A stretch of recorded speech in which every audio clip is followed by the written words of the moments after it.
The document, if you look at it, the one that's signed by the Pope, says these baptisms are only possible, quote, if there are no situations in which there is a risk of generating a public scandal or confusion among the faithful, unquote.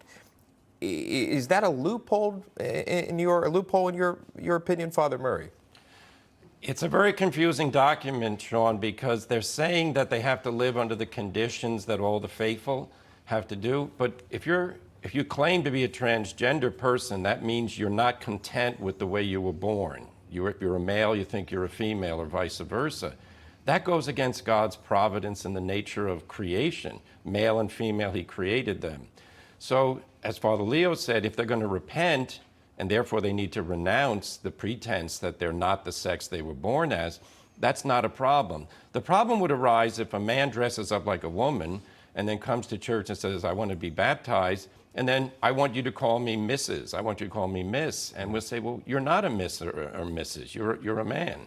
What does this also mean for the role of a godparent? How does that play into this? Is even more troubling in some way, because a godparent is supposed to model Christian life, excuse me, for the person who is the godchild.